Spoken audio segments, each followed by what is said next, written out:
It is Wednesday night. You know what that means. Wrestling Inc. podcast live and in living color.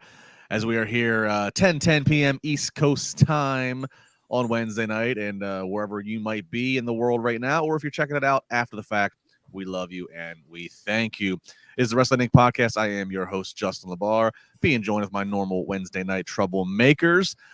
It's Wednesday, so to sit with them, you got to wear pink. I'm obviously going to be kicked out here sooner or later. Let's start with former WWE referee for more than 20 years, north o' the border in Toronto, Ontario, Canada. He is Jimmy Korderas. Jimmy, how are you? I'm doing good. Like you said, representing the Hart Foundation, the pink and black attack. Let's put it that way. Pink and black attack, and we got some going all Canadian here. And we got some news tonight about one of the great Hart family members that we'll get to in just a little bit. And as I have Jimmy north of us, let's then go south of the border down to beautiful Puerto Rico, where we have our demon diva, Issa. Good evening, madame.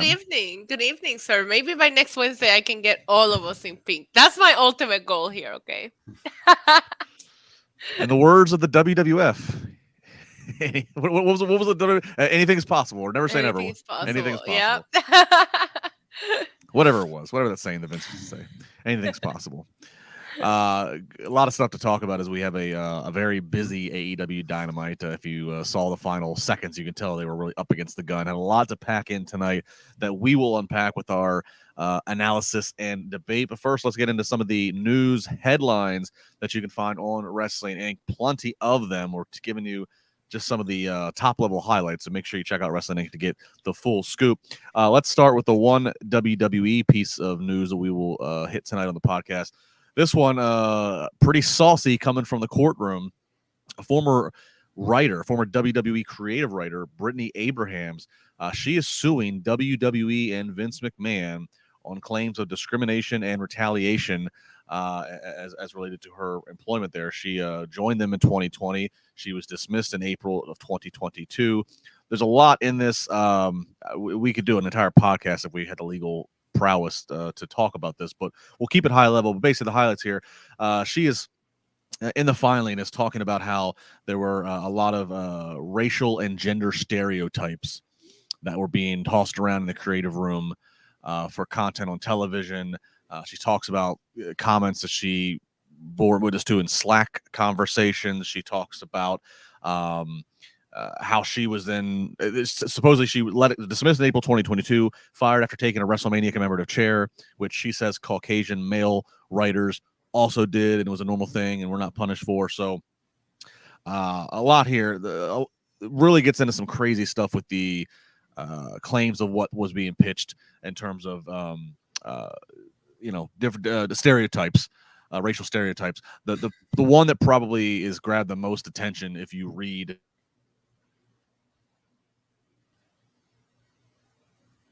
What happened, Justin? I think he just froze on us. Yeah, he froze on us.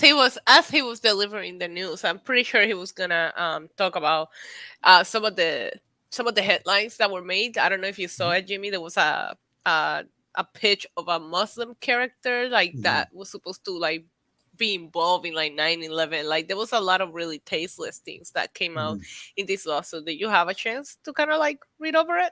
I kind of read over it, and again, it's one of those situations where it's times have changed, especially in the world today, and things that you used to do on television. Yes, and I know people hate this term, but pro wrestling is weekly episodic television, and yes, over the years they've used gender and racial stereotypes and characters. It's just been a part of the business forever, and it's just people are now more aware of it and in tune with it. And I hate to use this comparison, but back in the day, one of the top rated sitcoms of all time was All in the Family, based on a racist who lived in New York. You know what I mean? Yeah. So, but times have changed, and now you can't even see that. I was watching TV the other day, and they had a disclaimer on before an episode of Gilligan's Island on this whole thing, because in the episode they had these stereotypical natives and a Japanese fighter pilot who crash landed in World War II and was hiding out on the island and stuff like that. So the times have changed now. It's got to be a little more different. But again, I don't want to make it he said, she said, but Right. you know, I we think don't I know. think you froze LaBar during the part. I Yeah. believe you were going to share about the 9/11 pitch. Am I right? Yeah, see, this is what happens when I don't wear pink. I get literally booted out of this. Yeah, I told you. the biggest stereotypical Right. the biggest accusation coming with Mansoor, who is the Saudi Arabian talent under with WWE, and there was a pitch that's maybe that he's involved in a relationship with Aaliyah, but that he has a secret, and one of the secrets pitched or proposed was that he was part of the 9/11 attacks. So it some really heavy stuff. I don't know. I mean, Issa, I'll start with you here. What do you make of this? Because I guess there's some argument of like, some of this stuff should have never even been pitched, but then there's other arguments that like we don't know all the crazy things that get thrown around in a creative room that never ever makes air. So like, is it fair for us to judge creative conversations that are technically private behind closed doors? Yeah, me and Jimmy were just talking about how times have changed, right? These are things that maybe back in the day could have been pitched and gotten away with, but a lot of the things that I read were very current. We're talking, like you said, Mansoor, Bianca Belair. We're talking about recently, right? I feel like this is big. Would it being a legal matter? Was this being pitched for a character? Then maybe it doesn't. I know legally it might not come off as what people think it'll come off because you're pitching it for a fictional character. Therefore, it's not signs of you see what I'm saying. I can't speak the legal lingo, but you get my point. If I'm pitching this for a fictional character, I'm not being racist, even though there is shades of it. So I feel like we gotta like look more into it. But I think that there's some things that are common sense. Like that whole 9/11 thing was the biggest WTF for me. But I feel like we don't know every side to every story here. So I think we're gonna have to just let it develop. Jimmy, how big of a deal is this? Obviously, the company going underway with the merger here. Vince back in the public eye, rightly or wrongly. How big of a deal is this? It's a bigger deal now because people are more offended.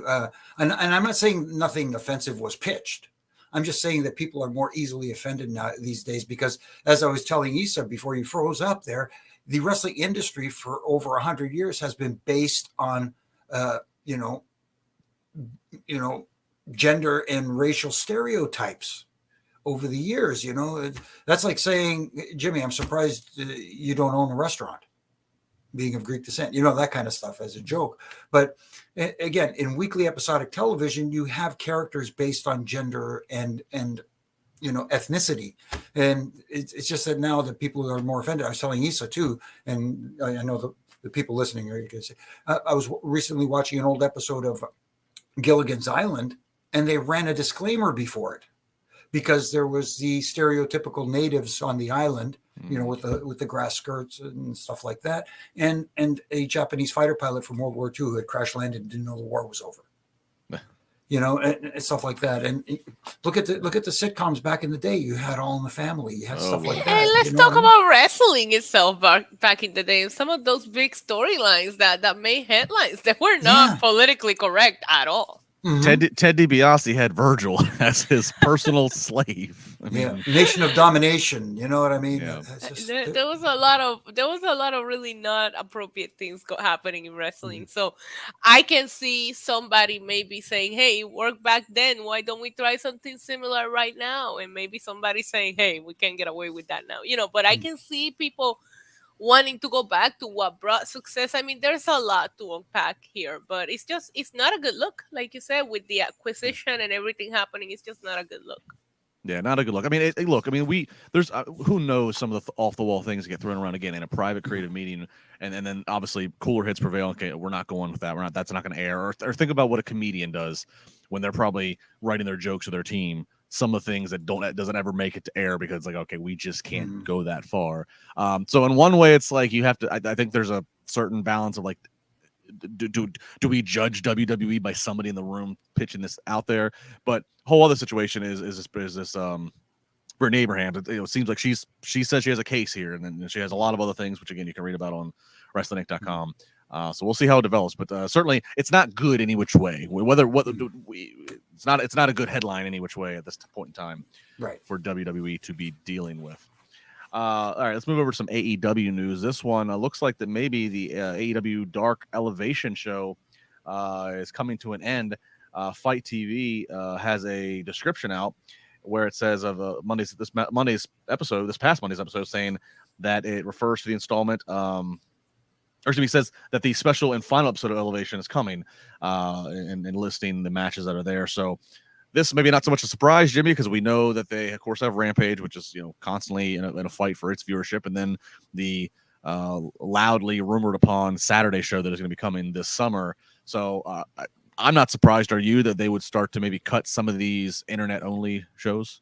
Not at all. And I've said this before, like there is the argument to be made out there that there is just too much wrestling out there to watch.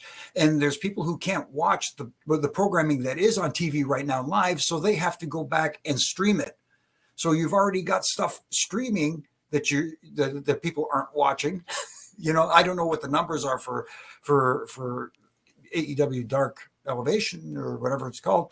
But, right now, the money is in television, not in the streaming service. Eventually, according to experts, it's going to head in that direction. But right now, that's not where the money is. And it is the wrestling business after all. And of course, the rumors we've heard out there with a new show coming out for Saturdays as well. Yeah, you got to save that time for when it counts and when it matters.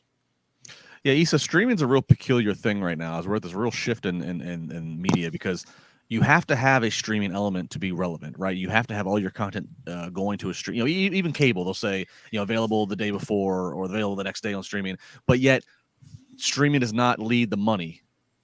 Nobody's figured out the process of how do you make a whole lot of money off of just streaming this one entity. Everything has to be a whole bunch of bundles of volume of content behind one paywall. So we're at a real funny time right now for wrestling and for everything.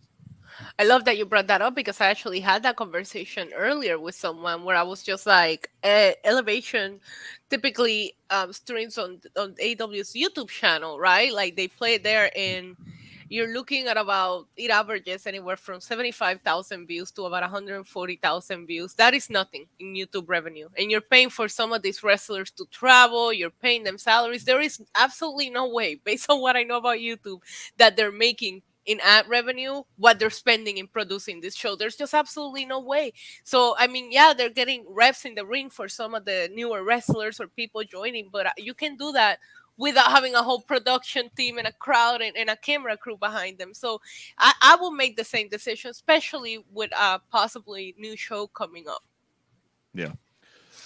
Yeah, and it's why, in terms of in the past, getting reps for guys and girls has been, okay, let's do dark matches before the big taping, before the Raw, before the SmackDown, before the Dynamite, because you're already there, so it's not costing you an additional amount the way that it is when you do a whole different show set up somewhere else in a studio in Florida or wherever. So, so we'll keep an eye on as AEW is certainly going through a shift of what their distribution and television is going to look like. But it looks like for all of you diehard Dark Elevation fans, go get the best ofs on DVD, because it's coming away.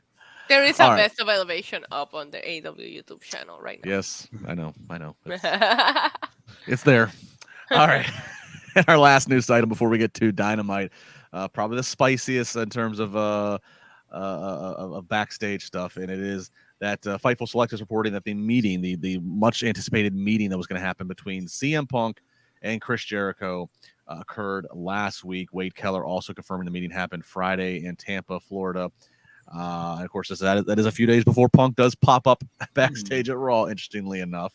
But according to the reports, the meeting was said to have been both unremarkable, given the animosity between Punk and Jericho leading up to it, while others described it as having going well. So bottom line, it seemed like everybody came out alive and nobody, nothing crazy broke out. Of course, these two have had words from each other, both on the microphones and social media and what have you. Jimmy, this seems like it was a necessary step if Punk is in fact going to be returning to the road and returning to TV soon. And we've even talked about, there's a rumor that maybe Punk and Jericho will be the first program for Punk once he is back. What do you make of news like this? This is certainly not the first sit down that a booker's had to have with his talents. No, absolutely not. And there's a history of talent not getting along, but they put their differences aside for the better of business and for both of them to make some money out of it. And it's even more now because those backstage interactions back in the past didn't get out to the public like they do nowadays. You know, it's out there on the internet. Everybody reads it. Oh, did you see what so-and-so said on Twitter? Did you see what so-and-so replied? My goodness, look what's going on. And then they have this meeting. And then, like you said, Justin, the thing that triggered me was interesting that Punk would show up in Chicago at the Raw show to say hello to friends backstage. The timing of it was interesting. And you knew it was going to get out there. Yeah. So I think it was intentional. I don't think it was done to create controversy. I think it was more done to create a buzz. A buzz. Yeah. I think he wanted to meet Bad Bunny, Jimmy, honestly. Yeah. Okay. Isa, I didn't get to talk to you about this. I talked with Jimmy some about it Monday. But, yeah, I mean, Punk knew what he was doing here, showing up Monday backstage. I mean, look, if security footage of Ricky Starks being with Cody Rhodes at WrestleMania can leak, you know CM Punk showing up backstage at a Raw is going to leak. And I found it quite interesting that Punk left in January of 2014. WWE has ran no less than 2 shows a year in Chicago since. And he shows picks up to this one, given all the things going on right now. Oh, yeah. I thought quite worker is going to work. Correct. I didn't get a chance to chat with you, but I did chat about it with Alfred and Glenn last night, and I thought it was a publicity stunt. It's gonna create some buzz. We have a lot of CM Punk talk right now. He knows how to play the game. Mm-hmm. So yeah, a lot of talk of him coming back in June rather, and they're gonna do a Saturday show in Chicago, and so You guys have fun covering that, huh? We're gonna. I don't know if you're gonna get me here on Saturday. That was my first train of thought, right? I was like, all of us that have things, that cover this wrestling, how are we gonna find staff to sit here on a Saturday night? We'll see. I block off one Saturday a month, and that's usually for the WWE pay-per-views. I don't know. Right. There you go. All right, so those are your news headlines from WrestlingInc.com. Big thanks to everybody who is in the chat, live chatting it up. All the regulars are there. We appreciate it. If you are here live, it's a lot of fun. It's kind of a nice community watching along both AEW Dynamite and now here the podcast. If you're checking us out after the fact on demand, video or audio only, appreciate it as well. No matter what you do, please leave a like, a comment, subscribe, follow, whatever the platform is calling for you to do. We really appreciate it as we're continuing to grow this podcast, which is damn near 7 days a week at this point, as Isa was just joking with the expansion of all the programming that's going on in wrestling. We are checking in with you quite regularly. All right, let's get to Dynamite, coming to you from Sunrise, Florida. Some say it's Sunrise, some say it's Fort Lauderdale. Nonetheless, they're in Florida. AEW Dynamite tonight, we kick it off with the AEW International Champion with his 20th title defense. It is Orange Cassidy up against Bandito. Nice little touch on Orange's entrance with the very we'll call it limp pyro that just kind of sporadically shot out. I thought that fit well. Face versus face match here. Ultimately, though, Orange Cassidy's going to get the win, and then a show of friendship afterwards. He gives a pair of shades to Bandito, and then we even see a little comedy interaction backstage with Renee not long after. But Jimmy's story here is Orange Cassidy right there right there behind Jade Cargill in terms of most title defenses in the company. Another chapter in the Orange Cassidy title reign. What make of this? No, it's the match. As far as the match goes, the match was fine, especially considering, like you said, there were 2 baby faces, and it's, sometimes it's a little difficult. You want the crowd cheering somebody and booing somebody, wanting somebody to get beat. But as far as Orange Cassidy's title reign, for as long as it's been, it's interesting. You know what? I get it. People are into his character. It's not for everybody. It's not my cup of tea, but I see people liking it and enjoying it, and that's fine. But who is it? The vast majority? Is it just that hardcore audience? I don't know if he's growing his audience with that character, and that's the thing. Yes, he's been a champion. He's been a champion for a while. He's defending the title regularly. It almost seems like last couple of weeks he's been the opening segment pretty much. Yeah. So you get to see him at least. He's Orange Cassidy. He kind of has he's kind of like the workers champion in the sense of, which is ironic because he's kind of like what I think of like the IC champion in the 90s for WWE, or what I think of the TV champion for WCW in the 90s. He's on TV regularly. He's putting in time in the match. It's ironic that he'd have like the workers title, given that his work is hands in his pocket and kind of is a parody of working.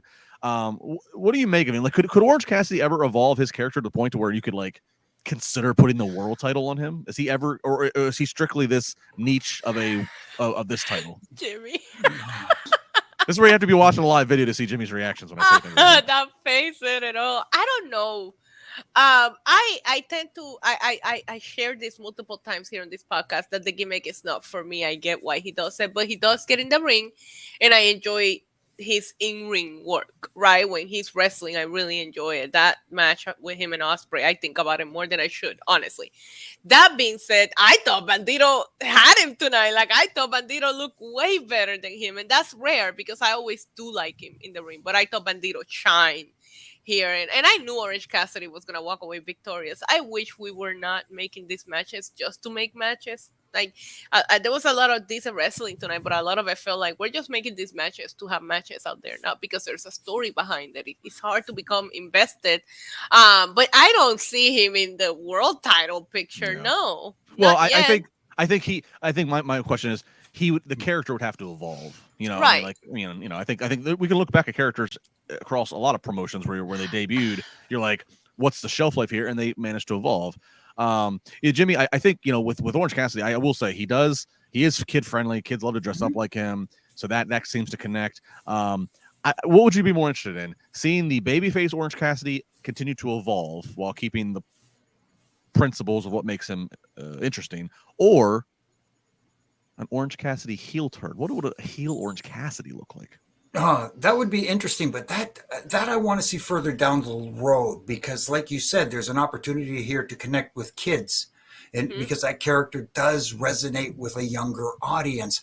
And that's what you're trying to draw in, other than just that hardcore diehard wrestling fan. You want to bring in more eyes, and that's what you can do with Orange Cassidy, and having him as the other champion as opposed to the main champion. You can do that. But as far as him turning heel, it would be very interesting to see. I would be very curious and interested to see that. But further down the line, let the babyface run its course. You always use potatoes and food analogies. I'd say let's let the Orange Cassidy continue to marinate. Aha! Marinate. All right. Well, we move on to somebody who is rarely, I talk about heel turn, somebody who's rarely ever not a heel in pro wrestling, and that is Jeff Jarrett, the 30-plus year veteran and the stemming from a family that's got over 70 years in pro wrestling. Can I just, sorry, I hate to do this to you, Justin, because I want to backtrack really quickly, because after that, we had that segment with Adam Cole and Renee in the back, a very serious segment, but then as soon as they're done with Adam Cole, he walks out of the picture, here comes Orange Cassidy and Bandito, and make it a comedy segment.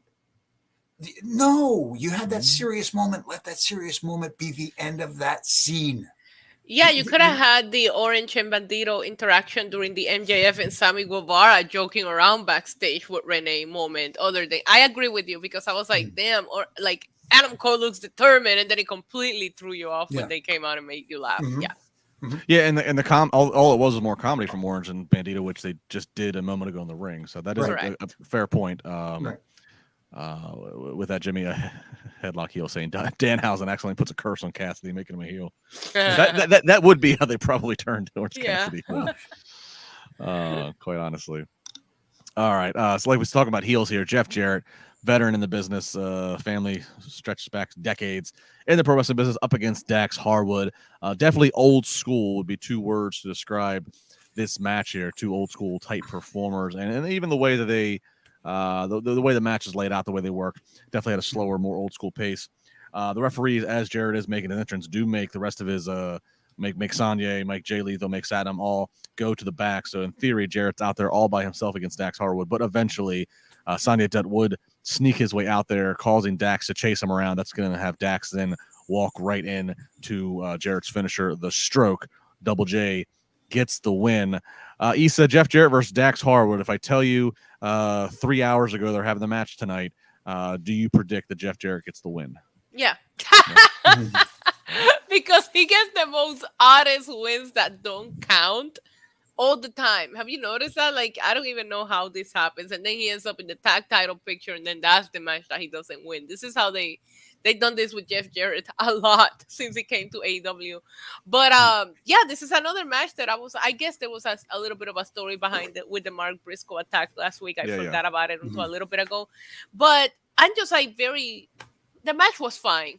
I love the way that they work. You can tell they have a very similar style and they enjoy working with each other. They gave them time. But you bring back FTR, they win the titles, and then you have Jeff Jarrett beat Dax. Like, I question this booking. Yeah, Jimmy, that's kind of Issa's segueing for me. That when they made this match last week, because there was a little bit of history, you know, and as she just put on, there's a story behind it, and they did even show a quick recap too, just to try to catch people up. So I appreciate all that. But when they told me last week, okay, the next week in Dynamite, we're gonna have Jarrett in a singles match against Dax. I'm thinking, okay, yeah, Dax is newly signed, he's sticking around. Jeff Jarrett's a Hall of Famer, he's a veteran. I thought this was going to be a nice singles, credible building win for. I did not expect Jarrett to get, even though it was dirty, but I did not expect Jeff to get the win here. What about you? I really kind of half expected it because I kind of see the direction that they tend to go in. That's the only reason why I kind of thought so. And once they came out at the beginning and took all the entourage and made them leave the ring and leave Jarrett by himself, I knew somebody was going to come out and interfere. I just had that inkling, so to speak. And I don't have a problem with that. I just have a problem with the execution of it. It just didn't come off well because, you know, doing the trip of Dax and stuff like that. And you could tell that the referee was intentionally trying not to see it. And stuff like that kind of, you know, as someone who used to wear the striped shirt, it kind of, you have to do it. You have to make it look like you're outsmarting the referee as opposed to putting the heat on the referee. Right. And that's the only problem they do is they do these ref distractions far too often. And sometimes it just, the execution is not there. And I didn't think it was with this finish. Yeah. Again, I thought with the true to that, I thought again, the commentary's putting over, you know, Double J, you know, 10-time world champion of the business and all these things. I'm like, all right, this is all just setting up the resume for Dax to going to beat him. And I also felt myself when they said that Jeff has been a 10-time world champion in pro wrestling. I was trying to, I didn't have enough time because we're trying to keep up. I was like, I wonder how many of those times he was the booker. Those 10 title wins. Oh damn. But anyways, fun stuff. So Jeff Jarrett gets the win against Dax, and that is that. We go to a Tony Khan announcement. TK getting a little FaceTime as he announces the return of the Owen Hart Cup. This, of course, in conjunction in cooperation with the Owen Hart Memorial and Dr. Martha Hart. He talks about how it's going to kick off at Double or Nothing in Vegas.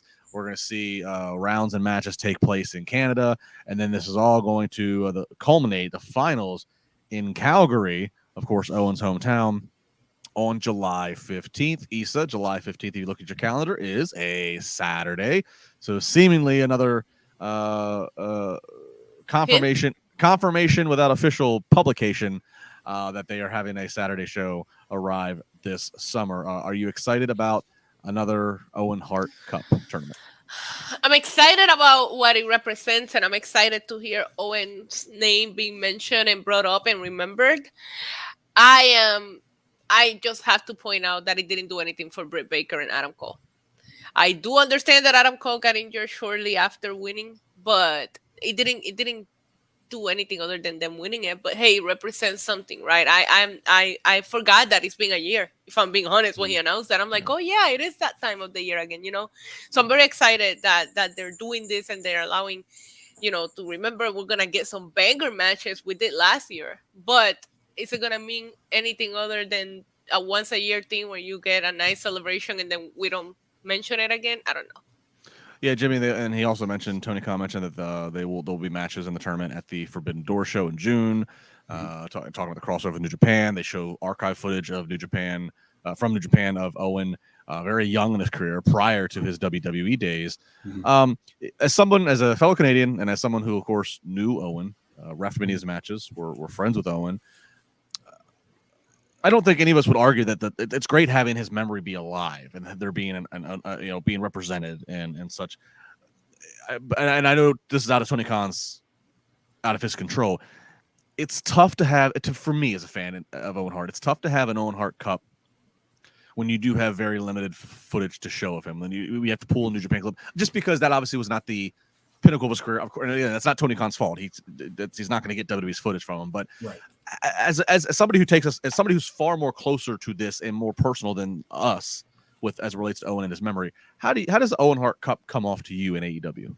No, it's fine because it is in the memory of Owen Hart, and I don't want to think that there's an ulterior motive to putting this out there, other than Tony Khan being a big fan of Owens back in the day and wanting to honor his memory. And that there is the issue, unfortunately, with Owens' wife Martha and the WWE, and so unfortunately that still exists, and there's that little bit of tension there. So at least we're getting to remember someone, and that's what I'm concentrating on. I don't want to think of the backstage politics and all this stuff. For me, it's just nice to see that he is being remembered and honored, in some form or fashion. And like you said, I'd like to see, those winning the tournament get more out of it too, because it is, in my opinion, a big deal. Yeah, I mean, Issa's right. I mean, Cole got injured right after at Forbidden Door last year, I believe, is when the injury occurred. So, there really wasn't a chance to capitalize on that. But you're right. Even with Britt, I mean, it's like there's just what did you do with that, with that award, with that recognition? They don't really even mention it. Like I like trying to recall to the times that Britt comes out with the matches that she had, even when Adam Cole was out, and I just don't remember them bringing up the fact that she won that frequently. Yeah, I'll say this last thing I'll say about the Owen Hart situation as it relates to his footage, his whatever, and then neither of you have to reply if you don't want, especially Jimmy. But I will say this: I do hope that obviously Vince was in charge of WWE when Owen died, and terrible, tragic, whatever, and Martha feels the way she feels, and you can't ever put yourself in her shoes. I do have a hope that maybe one day, if Triple H is the final say in WWE, that there would be a willingness to hand over some footage or do some things to help better allow Owen's memory to be represented, even if it's not under the confines of WWE, or if it is under the confines of WWE. Like, maybe, Triple H is just a talent when that tragic happened, and I don't think Martha Hart has any ill will to him. I don't know. That's always my thought, is that maybe as we move on, is that maybe it's the least they could do. It's the least they could do given the situation. I'm with you on that. I would even like, and I know it's never gonna happen, but a Hall of Fame, like come to an agreement, put him in the Hall of Fame just to see that ceremony, just to see the honor that will be paid to him. I don't know that we'll ever get it, but I think that's only something that we can hope, and it will probably put a better ending to a story that ended so tragically, right? If we can come to some kind of terms with WWE, because the way that we remember it right now is just not. And that's why I appreciate Tony Khan doing this. As much as I said, he didn't do anything for Adam Cole, you're talking backstage politics, his name being mentioned and honor, like you guys mentioned, that's what really matters out of this. And he said, and I think that it would be possible, again, if there's one day when Vince is not in the picture anymore, WWE, that would be possible, that maybe, because I think if I had to guess from all that we've seen and heard, that Martha's issue really at the core comes down to who was the decision maker at the time of the company, which was Vince. So it would just be nice to have it, to come to a closure with it in WWE. But like you said, the least that could be done is release the footage and let the family use it however they want. Right. Amen. So Owen Hart Cup. So we'll have many, as he said, we'll have many more banger matches in his memory coming up here in the weeks to come, kicking off at Double or Nothing. All right, TNT champion Wardlow up against. I have question mark. We didn't even get to introduce the guy. No, he got the jobber entrance where he's already in the ring when we come back from commercial. But they usually at least go to a close up of him and give you a name graphic. We didn't even get that. I don't even think they knew. Right. I think his name was written on the ass of his trunks, but he was on his back so much I couldn't figure out what the hell his name was. So I'll have to text Wardlow a little bit and ask him. You talk about old school. This was old school squash match. Yeah. This was a Sunday morning at 11 a.m. on Superstar Squash. You love to see it. Love to see it. We don't get enough of those anymore. This was Superstar Squash match on steroids. 4 power bombs by Wardlow. He gets the very predictable win, and then post match, Arn Anderson, who's out there with him. Arn cuts a promo and he's talking about how the NFL draft is tomorrow, and number one picks can turn teams into dynasties, and refers to Wardlow as being that pick that is going to make that is AEW's dynasty, which is kind of funny too, because if you know anything about Arn Anderson, he actually believes real sports are like all a work. He thinks they're all booked like pro wrestling. So I can only imagine what he thinks the booking strategy of the draft is tomorrow. But that all goes on, and then Arn is interrupted by Christian Cage and Luchasaurus once again coming out. And again, they come out, which is fine. They're teasing to get in the ring. They don't. Christian starts holding back the big man. But Jimmy, we said this last week. Wardlow had his big title win. You could have just let him have the title win, and then this would have been fine to do this week and been a little bit of a surprise. Why the hell do we need to have Christian Luchasaurus come out last week to do the same damn thing, which is just a stare down? But nonetheless, Jimmy, is this Luchasaurus and Wardlow at Double or Nothing? Is that where we're timelining this? That's what it seems like. And if it isn't, then why do it? Yeah. Do you know what I'm saying? So, but again, like you said, it didn't need to happen last week. You should. It's again trying to cram 20 pounds of potatoes in a 10-pound bag, as I say every week here on Wednesday nights, because like you said, they did it last week when it didn't need to be done. Let the people enjoy the moment. Let the people absorb the title victory and say, hey, we're getting our Wardlow back in some form or fashion. Let that breathe. Let it marinate, as you said. But unfortunately, they have to, push everything, push. I like the fact that they haven't really had an interaction yet and are teasing it, but at the same time, like you said, it could have been done this week and not done last week. Issa, you like the big meaty men slapping the meat here. How do you feel about this? Because I mean, if we were to fantasy book, we would think that this is just a tall task for Wardlow and the big Luchasaurus. But Wardlow, I hope, would beat him and retains his title. He doesn't just lose it in a month from now. So what do you make of this reintroduction of Luchasaurus, who's been off TV for a while, who's a big man, who's got a menacing look? What do you normally when you bring a guy like Luchasaurus back, you would want to put him in some matches and stories with smaller guys that he could dominate. But they're going this route with he and Wardlow. But I know you like the big meaty men slapping meats, and maybe you think that this is worth it. What do you think here? I mean, I like the booking. I think this is gonna go into some weird direction with Christian and Luchasaurus. I think that's how you maybe protect Luchasaurus, because I would like to see Wardlow walk away victorious in this feud. I don't think you can keep doing this with the TNT title and pass it along the big meaty man every week, right? But yeah, maybe something with Christian and Luchasaurus, one of them turning on each other and building that. I gotta tell you, when I saw them come out, like, because of what you guys said, I was hoping to at least get a Christian promo. Like, I miss his promos are so savages and they get so much heat that I just missed that. And when he didn't talk, I can't help but to go back to what Jimmy said last week. And I was like, okay, so we could have Wardlow win and celebrate last week and have this reveal this week without the nameless dude getting squashed. Mm-hmm. And it would have done the same thing. It would have done the same thing because they didn't do much. I like Arn's promo here, and yeah, they're gonna make us wait. That's great, but it could have been done differently if you're trying to like buy time onto Double or Nothing. Yeah, so we'll see here. But I mean, you got to keep the Wardlow momentum going. And it's interesting again that the Luchasaurus is probably going to be the first big name victim. Wardlow needs to grow his hair out again. At least we hope that he's going to be the first big victim. Yeah. Don't want a title change and then change back. I mean, look, again, I guess the only explanation you could come up with is if you were to have him, if you were to heat Wardlow back up here quickly, which they are doing. Obviously, tonight's squash match was key. They're trying to heat him back up quickly. If you're going to heat him back up, only to have him transition and drop that title over to a Luchasaurus and try to make that big man, the only explanation would then be, okay, we tried to let Wardlow rub over to Luchasaurus, and then Wardlow's going to immediately move to a world title picture. That would be the only saving grace. I hate when a champion loses to move on to a different champion. Well, but what if he loses because Christian Cage is such a right? I see what you're saying. I see what you're saying.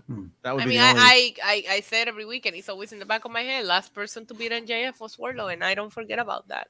I just need him to grow the hair. He's giving me "I don't kiss on the first date" vibes with that hair. He's giving me "I don't kiss on the first date" vibes. I'm sorry. Every week, there's always one of them. There's always one. There's always one. You guys know me. We do. That's a comment and a piece of analysis I would expect from my former client RJ City, who is backstage getting ready to do his best interview work until the Blackpool Combat Club just sideswipes him and knocks him down. Poor RJ, but wanted to get that in there. Blackpool Combat Club on the hunt for blood. So just brought that up because RJ deserves his mentions.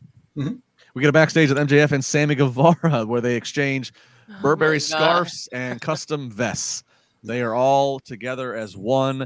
Sammy just got to win this match tonight, and he's on to the main event at Double or Nothing, and where the check is going to clear as long as he just lays down, finger poke of doom style for MJF. So that leads us to the Darby Allin. I do got to say that I got a huge pop out of MJF tweeting that they're paying for each other's blue check marks.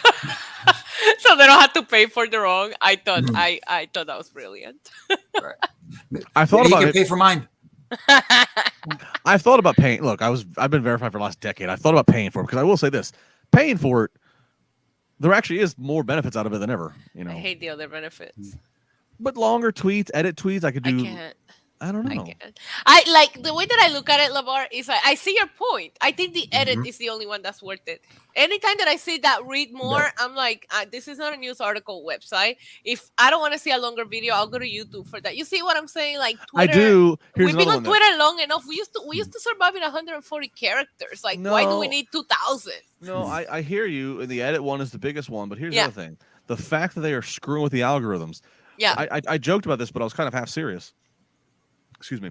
Last Monday was the first Raw that I tweeted in a decade that I didn't have the blue check mark. I could notice a change in how my tweets were being picked up or not being picked up, and the likes and the comments and the whatever. And so it's like, all right, if the blue is going to automatically bump you up, upgrade you in the algorithm, so to speak, I'm like, well, what's the whole point of tweeting if you're not going to have anybody? But if it's going to help the exposure, which is what I have. Which if I didn't do any of this, I wouldn't have Twitter at all. Correct. I only do it because of this. So it's like if the whole idea is to promote what I'm saying and what I'm doing, maybe that $7 or $8. No, that's a great point because I have never, not even once, I even tweeted out that I donated my $8 a month to a dog charity that I'm very passionate about because I rather give them my money, right? But I remember seeing a tweet from Elon Musk and he says check marks will now be prioritized, and I was like, wow, our tweets are going to get lost in the bottom of the shuffle. And that right there, because we use Twitter to promote this, to promote what we're doing, to promote everything, that right there I will say will make you stop and say, oh man, do I need to pay for this now? Because you don't want to promote these links. Come check out the podcast, come do this, and nobody see it. That's what I mean. Like, I mean, I had the check mark for the last 10 years. I think Jimmy, you had one too, and it's like it was nice, but it didn't do anything. All it was just a kind of shallow status thing, I guess. Yeah. But like now, it actually could, if it actually is going to help my tweets get boosted. Right. So I'm kind of thinking. I don't know. Correct, but I want to let you guys know that I'm with you during this time of loss. Thank you. Thank you. Thank you. Maybe I'll pay for your check mark, Issa. There you go. I'll pay for yours. Oh, good. It'll all come out in the wash. Oh, man. Oh, yeah. All right. Darby Allin versus Sammy Guevara. MJF's on commentary with his kosher pickles. Munching on those, him and Taz. Again, obviously the whole thing here is MJF, just putting over Sammy, this and that. Sammy hits a wild 630. Oh, my God. It was beautiful. Hits a 630, senton off the top, onto the outside, onto Darby through a table, which I found ironic, given the deleted tweet that MJF had this past week. Yeah. Where if you missed it, he's basically saying, forget trying to go out there and do all these crazy things for banger matches. Fans don't even realize that it's something as simple and routine as a, body slam. If it goes wrong, somebody can get paralyzed on. So just stop chasing that clout. Just focus on the art of working pro wrestling. So I found it very, and he has since deleted it, but I found it very ironic that he tweeted that. And then this whole gimmick and this segment is to be kissing Sammy's ass, and Sammy does something that could kill him. Right. I couldn't help it. But it was so beautiful. Which technically speaking should have been a DQ, but. Ooh. Don't start. See, I didn't think about, I know, we'll get into all of it. I didn't think about that, Jimmy. What I thought about was that the ref was not counting the entire time. And then after he hits that, he's up to 5. I'm like, start the count then so he can at least sell it a little bit more. Like, you're up to 5. He had to like run into the. I would have rather seen that being sold all the way until 9.9 before he ran into the ring. Like, it was weird. Right. No, he could have. There's an instance where he could have fudged the numbers a little bit. And they didn't. So. Yeah. So big moment here. Finally, though, the finish comes to where MJF comes down to the ring. Ref is distracted. MJF gives Darby his skateboard. And then Sammy does the old Eddie Guerrero plays dead. I lie, I cheat, I steal. Ref turns around, sees Sammy down, Darby with a skateboard, calls for the DQ. We can all see the problem here. Yep. Earlier, if you can't, yeah. Earlier, I mean, even earlier, you go through a table, it's not a DQ, whatever, that should be a DQ. It's like, and I tweeted this, and Jimmy, I'll toss to you as the referee here. Ultimately, though, so it ends up being, first off, before we get to the post-match aftermath, which does try to correct things, but it's like, why did you choose this path of the way to go? So ultimately, the call here is Darby gets disqualified.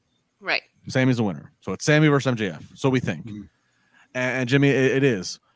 This is where AEW traps themselves. They ref most matches as if there's no DQ, and then they try to have in a pivotal number 1 contenders match, essentially, go with a DQ when the ref didn't even see it.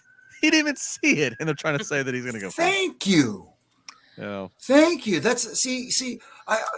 Don't get me wrong. Again, the spot is a fun spot to do in the right circumstance, especially when you have, like back in the day with the lie, cheat, and seal stuff with Eddie, which I got to do that a few times with.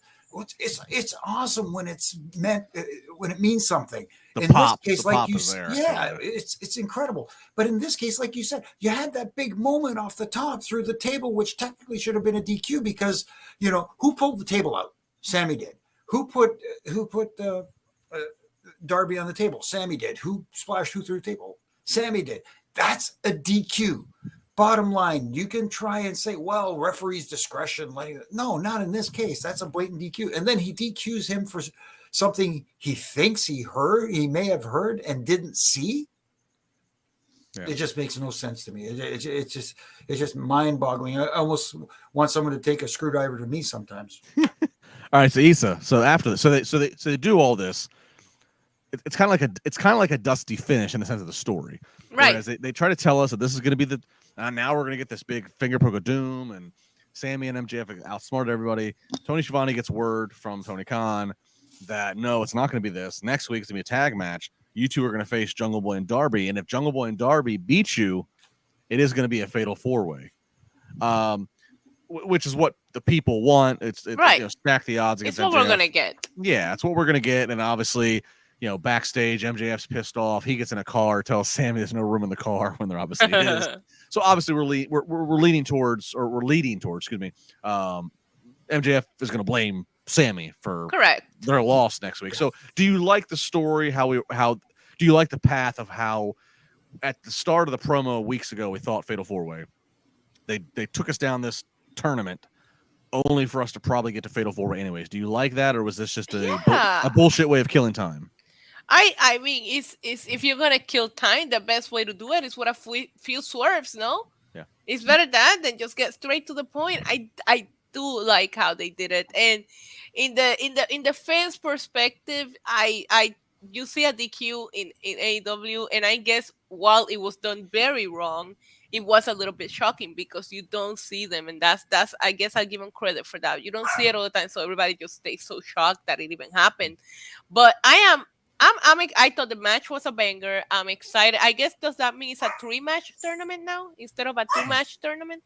I'm not sure, but yeah, I think if we're gonna look what they're doing with Luchasaurus and Wardlow, for example, we just talked about that, right? Just another stare down. No, at least give us a couple of swerves before we get to where we're gonna get. I think they're doing a good job.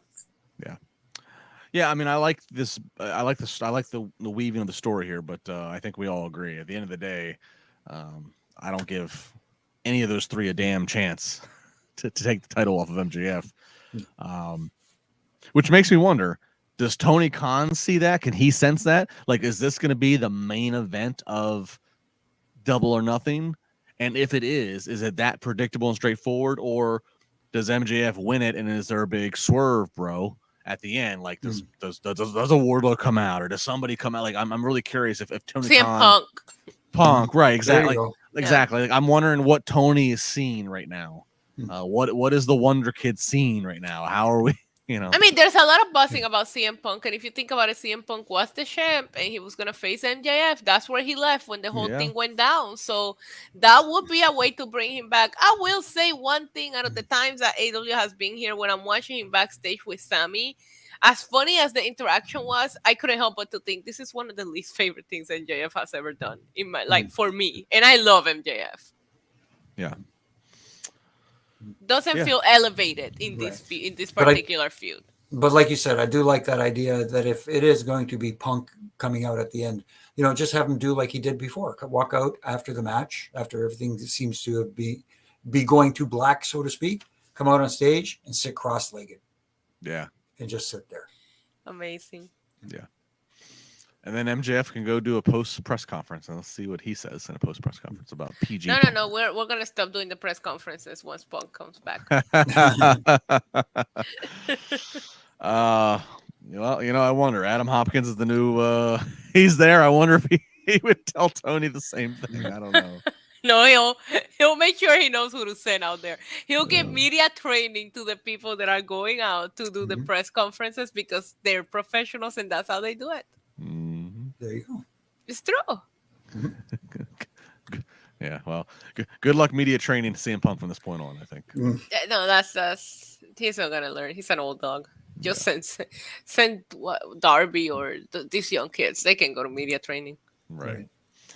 All right, Adam Cole. He's on the hunt for Chris Jericho. He comes out. He calls out Jericho front and center. Jericho's backstage.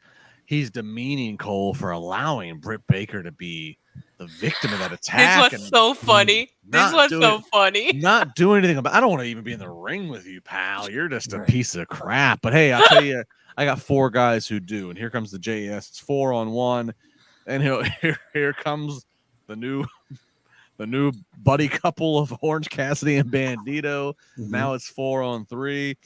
And then music hits. Nobody knows whose music it is. Which video is this? And Roderick Strong, of course, linked to Adam Cole many a ways. And last we knew was still under WWE contract, but not no more. Roderick Strong comes out to even the odds and helps save his buddy Adam Cole. So there's history here. Obviously, Roderick Strong linked with Adam Cole. They did get a pop in the moment. They hugged. It is a little bit interesting because we did not know what his status was with WWE. WWE had been very mums on the word. But I also would say, and I want to ask you this, that's probably the biggest pop Roderick Strong going to get. I think that's probably the pinnacle of the pop from this point on. Sorry to Roddy. Yeah, no, you're absolutely right about that. I love Jericho's promo. Like, I'm sorry, I popped for it when he was like, I don't want to be near you. You let Britt get beat up like that. I was like, that's low.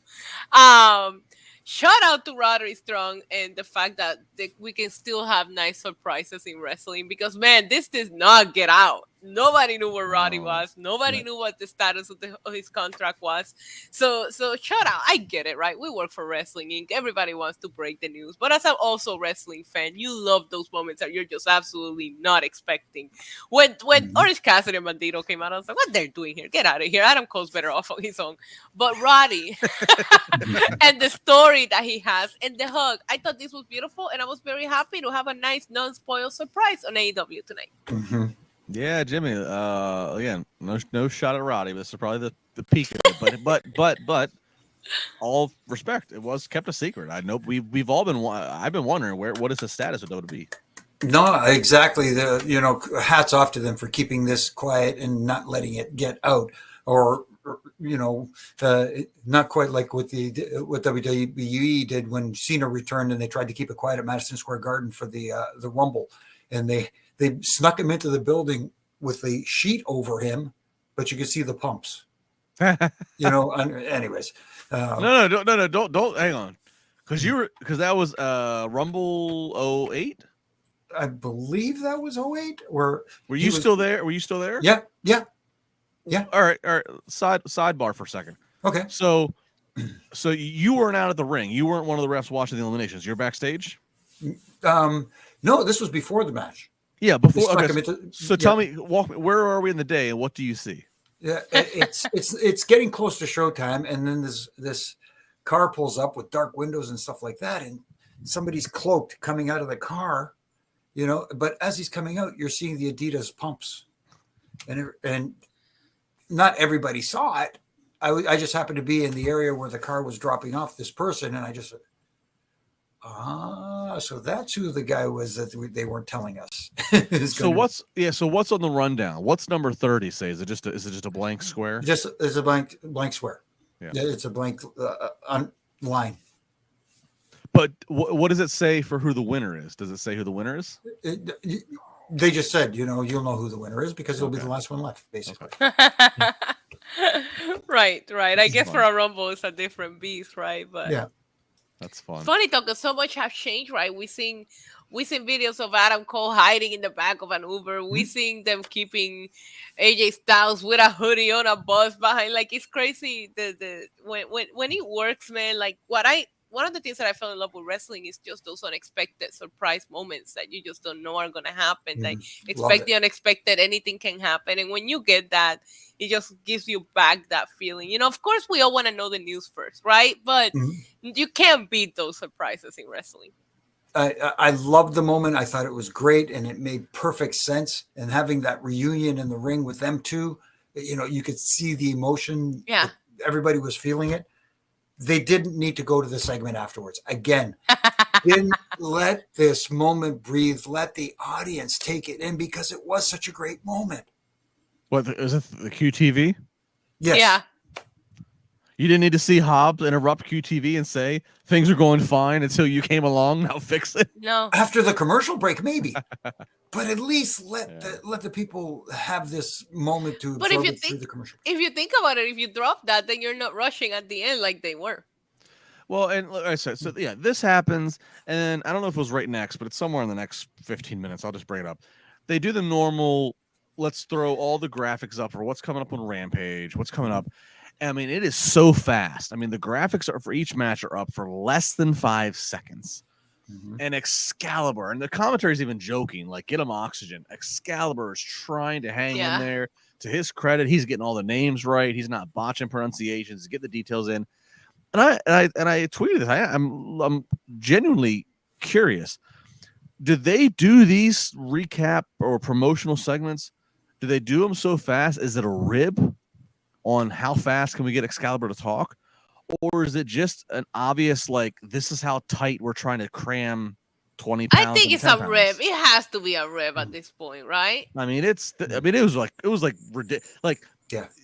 It was ridiculous how a lot of times I feel like it's a rib or completely unnecessary because, like, one of the things that he said today is like, more matches will be determined and announced in Rampage. I'm like, why are you even saying that? Like, that's not even necessary to say at this point.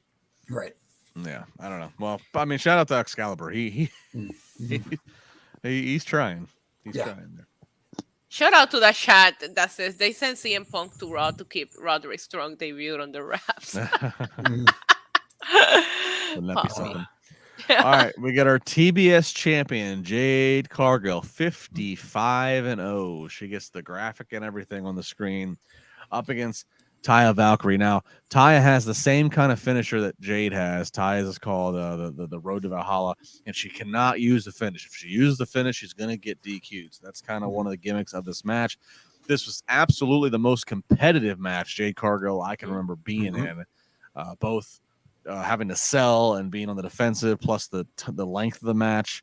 Ultimately, though, it comes down to Taya looks like she's going to try to hit this, but she gets disappointed where she can't hit it. She kind of pulls back, and Jade takes that moment of doubt and what have you, and rolls her up to get the win. Moves to 56-0.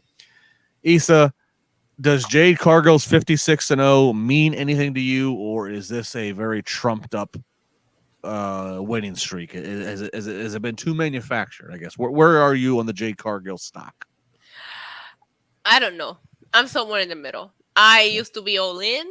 I don't know that she's being booked. I will say today was the first time that I saw a legit threat in a long time. Every time that I seen her wrestle before this, I was 100% certain that she was gonna win. There was something about Taya Valkyrie, and maybe it's because I like her and I was low-key rooting for her a little bit. This is the best that she's looked competitive wise. I mean, there was a couple of slow spots in the match, but when she hit that Canadian Destroyer, I was like, have we ever seen Jade do that before? Like, Which should be a finish. Yes. yeah, correct. Thank you. Correct.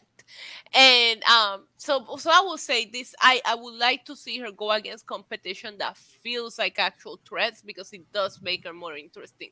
Before this, she was wrestling against people that I was like, yeah, Jade wins. What's next? Tonight, I was watching the match because I actually did think that Taya had a chance of beating her. Do that more often, we'll be invested in her again. Because again, she looks like $1 million. She's got the it factor, but you're just booking her against a bunch of people that we know what the result is. So yeah. Jimmy, as the referee here, what do you like the gimmick of you can't use this finish? Because obviously it takes the biggest bullet out of the chamber for Taya. Right. So her losing does kind of protect her still because she couldn't use her finish. What do you make of this? Because I'm really torn. I think I kind of like what he's saying. I think Jade looks like $1 million. I think she's a performer worth protecting. But I also don't know. Now she's 56-0. Like I don't know. Is she ready? Is she ready for like when is the payoff? I guess. And is she ready? Is she ready for said payoff? No, this thing is going okay so far. But to your original point about the stipulation for the match where she can't use her finish in the match, that makes absolute zero sense. Where you can't use a legal move. Well, all right. Let me jump in real quick. So Jade they are consistent with this. Jade has her Mark Sterling, the lawyer. So I don't like legal stuff, but at least it's like, I guess she has a lawyer always in her camp, and he's always there ringside. So I don't love it, but it does play. It works. He did have a very funny commercial on Twitter that popped me a little bit. But yeah, I like it because it protects Taya. I like that's I get that, but it didn't work for me. It took like you said, it took a bullet out of the chamber for her.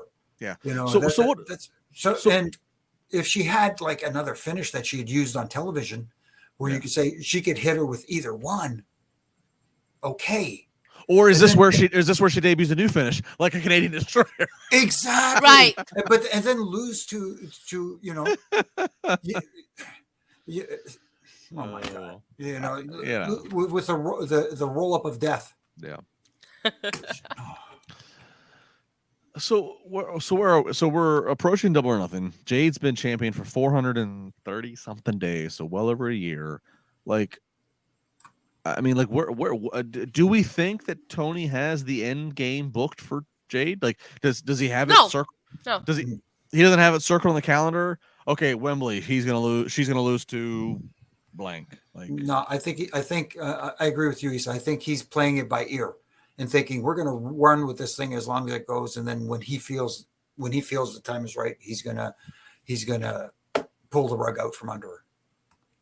Is this when that is? Who knows? But I don't think there's an end game in sight. Let's put it that way. So when we started this Jade run, I thought, okay, this is the gimmick is to keep Jade and Britt apart for as long as possible, and Britt beats her, right?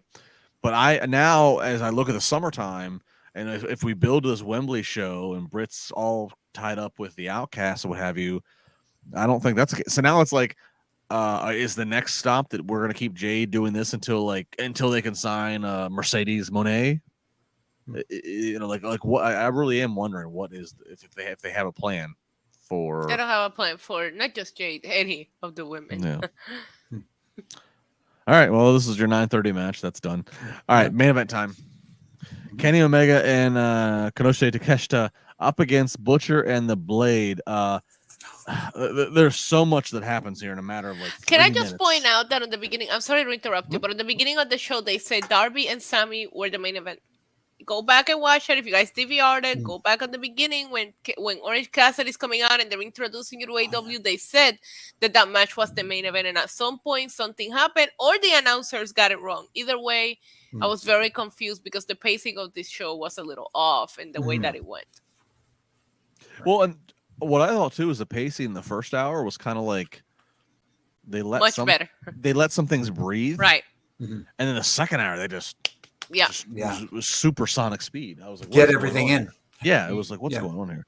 Exactly. All right, so much happens here, and it when you rush, you don't benefit anybody. Mhm. But Correct. here we go. Takeshita wins with the running knee. Now Bryan Danielson's on commentary this entire time.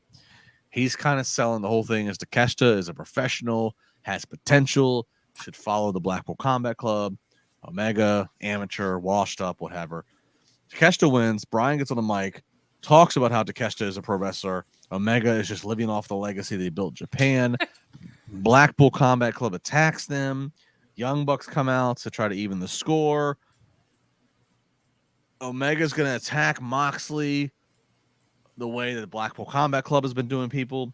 Takeshita kind of stops it. Blackpool Combat Club attacks Takeshita. Then they end up taking the screwdriver to him. A whole lot of like who's on what side, what have you. They are really pushing up against the time. I think they went to 10:01 at least by my clock. Right. So a little over. Jimmy, I mean, I guess so. I guess Jimmy, the story here is, even if it wasn't told to breathe, is whose side is Takeshita really on? Yeah, exactly. I guess that's what they were trying to get across here. But and you know, when they did push Takeshita into Omega, obviously Omega now thinks that Takeshita took him out. Is that where they're going to go with this thing? But it just felt a little too convoluted. It's like the who's on first, what's on second, I don't know who's on third, and who's the shortstop. We don't give a darn. You know what I mean? It just it's too convoluted. Was if it came off this way because they rushed it, maybe that's why it didn't come off as well as it possibly could have. If they had a little more time to actually let things breathe and marinate. And that's the biggest problem that I have with their shows on Wednesday night sometimes, is that they don't let stuff breathe. Correct. And that's what I got from the ending of this match. It just felt everything was like, get it in, get it in, get it in. Yeah, Issa, as we sometimes mull over Monday Night Raw being 3 hours and too long, sometimes it feels like AEW could benefit for at least another 15 minutes on their shows, because they just they push things to the edge. Or they could cut a lot of book crap that doesn't need to be there.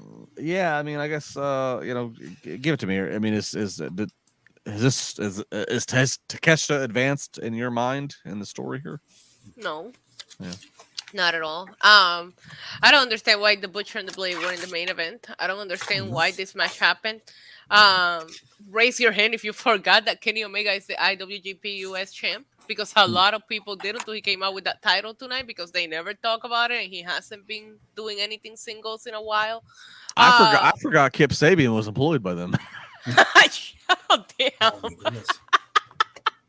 Damn, I thought I was being mean. No, but seriously, he was like heavily featured when AEW launched, because he was on their remember that much thinner roster. Now, correct.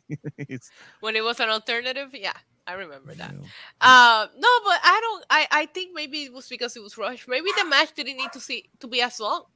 Maybe you could have cut the match a little bit short. And why are they struggling with this team? I don't know. I don't know that this did anything for anyone. They caught Takeshita bleeding.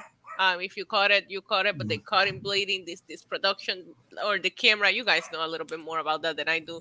They need to do a better job with that, because this happens way too often. It looks like it's the fault of the people in the truck for taking the camera shot to take. It's communication. It was clearly not communicated to the truck that he's going to do. But you can see it, like it's common sense. Like he's about to be stabbed in the face with a screwdriver. Even if you're just standing there as a camera, like I don't know. I guess the camera people are not the same ones calling the shots. Like you said, it's a communication issue that's not being right. communicated. If you're getting stabbed with a screwdriver, I expect to see some blood. So go elsewhere while we do the damn thing. And they also maybe need to be faster at it too. Or just stop doing it. Maybe we don't need to. I mean, is Takeshita bleeding gonna? Moxley needs to teach a class on how to bleed by just staring at nothing. We've called him plain as day. Yeah, we have. He's actually the guiltiest of them all. Maybe did Did Takeshita's blood tonight just sell a Double or Nothing pay-per-view? No. Buy? No, it all happened so fast. It was barely bleeding, and the announcers were the one trying to say, like, look at the blood, because they needed to go off the air. Like, the whole thing was rushed.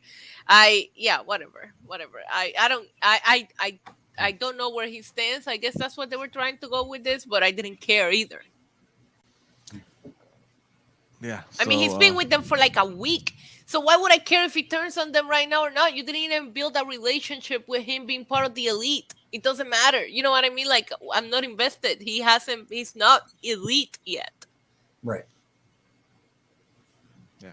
Well, we'll see. I mean, who knows? Maybe you need to watch Being the Elite or Dark Elevated or one of the other ones, and they'll What is Hangman Page? All right. There's a lot. There's a lot. There's a lot to be desired for. Like, are we invested as much as we should be for certain things? The MJF against the Pillars is there, but the flaw is everybody knows what the finish line is. MJF retains this. He's not. Yeah, of course. So we'll. But see. I will say I'm having fun with the swerve on that story. Yeah. It's the most creative that they've tried to be. Yeah, we'll see. Bear Hudson with the super chat saying, I want to thank Justin and Issa when my daughter passed because of cancer. You guys lifted my spirits up. My daughter loved this podcast and you guys. So thank you, Bear. Sorry. Love you, Bear. Sorry for that's hard to react to. Sorry for your loss, but thank you for the nice comments. Definitely. We're always happy to be able to help and provide distractions. Real life is hard. Wrestling should not be. This is for distraction and to help us escape reality. Mm-hmm. And Issa and Jimmy are both wearing pink. We're escaping reality. It's over here for us. It's just you just didn't want to be cool like us. Well, oh, I gotta get this one. Not that one. Hang on. Where'd it go? Oh, here we go. MJF earlier in the night said that Darby is going to use his tears to play with himself while listening to My Chemical Romance. And I tweeted, I bet you My Chemical Romance has an increase in downloads tomorrow. Mark my words. Oh, my goodness. So thank you, Ethan. Yeah. Well, there it's begun. There it has begun. Mm-hmm. All right, that was AEW Dynamite coming to you tonight from Sunrise, Florida, as they are on the road to Double or Nothing. They're on the longer road to Forbidden Door, the longer road to a Saturday show appearing, and a longer road to CM Punk returning. What could go wrong? Everything.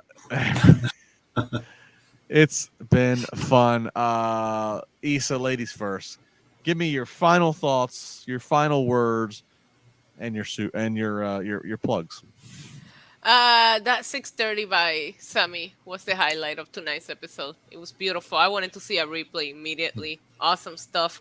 But it's funny because of the discussion online about not going out there and doing more than what you have to. I thought there was a lot of wrestling that happened just to happen. But good wrestling, I guess. I don't think that a lot of stories advanced tonight. That's my final thoughts. You guys can find me here on Tuesday, Wednesdays, and Fridays. You can find me on Lucha Libre Online. You can find me on my own YouTube channel. You can find me on Know Your News, Yellow Jackets, Buzz. You can find me everywhere, basically. And next weekend, a Backlash. Issa, next weekend of Backlash, that'll be big. To our bilingual listeners listening, can you give a very encouraging and sexy promotion to like and follow and promote this podcast in Espanol, please? Para las personas que estén viendo este podcast en vivo, déjenos un like, nos dejen un comentario y si no, vayan a Apple Podcast y nos dejan saber qué mucho les gustan. Les dicen que yo soy la favorita de ustedes y que no les gusta más nadie, ¿ok? Gracias. What she said. I just hit the SAP button. What she said. Exactly. I love it. Jimmy, can you give me a Canadian plug? and Canadian. Yeah. Yes. Tonight, eh? There were some good moments, eh? But I just wish that they let these great moments breathe a little bit, eh? You know, like a nice poutine, you know. But anyway, yeah. Like I said, there were some great moments. The in-ring stuff was good, but some execution and some little things. Again, the little things do matter, and that's what they have to really, really work at. But as far as myself, you can find me on here on Monday nights and Wednesday nights, and you can catch me on Wednesdays on the Reffing It Up podcast with my good brother in stripes, Brian Hebner, and RJ is a young man who hosts the show for us and does all the great work. And this week we had none other than the former world's strongest man, Ken Patera, on with us. And again, you can catch me on all my social media platforms or anti-social media platforms, whatever you want to call it, with my Ref and Rants from Monday to Friday. Again, trying to have a little fun with it, with little critiques to help tighten the screws, not tear down. Very good. At Justin LaBar, unverified at the moment. Maybe that'll change in a matter of hours. Like, subscribe to the podcast. I'm here on Wednesdays, here on Mondays, on many Fridays on Busted Open Radio. Appreciate all the love. Like, comment, subscribe. Do all the things that you do. So she did Spanish, he did Canadian. For my fellow Southern Maryland fans, y'all subscribe to the podcast. To all my Pittsburghers speaking Pittsburghese, Yin's gotta subscribe right now. Bottom line, tell a friend, do a thing, comment, like, subscribe. Be back with us every single night. We are here helping to let you escape from the real world that is the real world. We're all about some funny pro wrestling. Till next time, be good, be safe. We're out of here. Take care, eh? He just left us. I think so. I know. And he has to end the show. You know that, right? So we're still live on air. Oh. We're still It live. is now time for the Wrestling